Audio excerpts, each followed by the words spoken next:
Hello and welcome to the transcription explanation of this design. It was made mostly using an existing geometric design with some slight tweaks to make it fit in my commissioner's description of a 30 cm by 10 cm hip tattoo, and I also added a beloved hexagon because the example that was shown in my commissioner seemed to want a hexagon in the design, so I put a hexagon in the design using this line right here coming from this S. So I did a lot of super sneaky line tricks in this design, and let's go ahead and read it. So you read starting at the bottom and going counterclockwise, or at this start marker, which tells you where the bottom is and which direction counterclockwise is.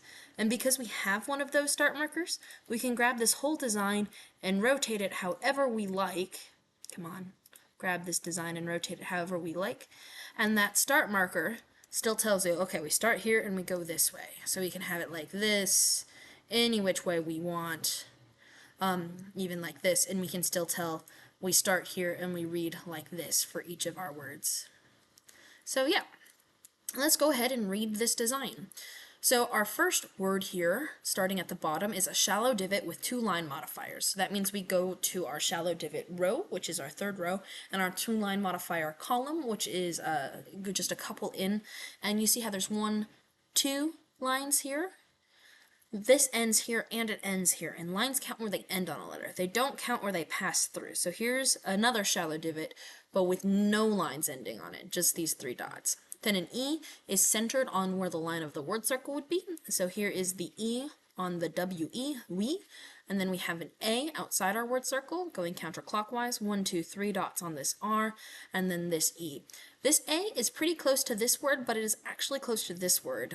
The space between the words tells you where these go to, plus this is more in this big old circle that I tried to visually use to make things look a little bit more together.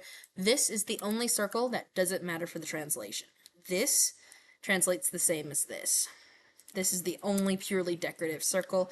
It just felt like it was super empty and kind of naked in that little area, and this kind of balances with this circle here. So I just added it. It doesn't affect the translation, it just helps with the balance of the piece, and it doesn't end on anything or connect with anything, so it doesn't count for anything. So yeah, and there's the E at the end of the word R with the R-E, so A-R-E, R, and then this word bottoms here. Even though this is in line with the bottom, it is actually at the top because it is much closer to the top than the bottom, and our first letter is this A. And then a double line is a double letter, and there are 3 dots closest to this double letter, so that's a double L. Then 1, 2, 3 lines. Super sneaky. This line ends here, this line ends here, and this line ends here, so that would be an S. Then we have this shallow divot with nothing, so that's a T. The O inside our word circles. R with 1, 2, 3 dots, and none of these lines actually end on it. This I has a line going inwards. This is another E. It's on the line of the circle instead of the O being inside the word circle, so just like this E on R.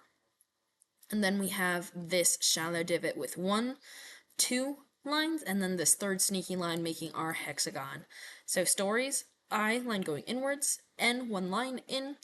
This next word, starting at the bottom, we have the TH here, which maybe I could shift it a little bit and rotate it. Nah, that would take a lot of editing because this is all attached on an old design. TH, E, E, N with 1 line, and then the D with 3 dots. And again, this line passing through everything doesn't count or affect the translation. It just is a line that passes through stuff because it wants to.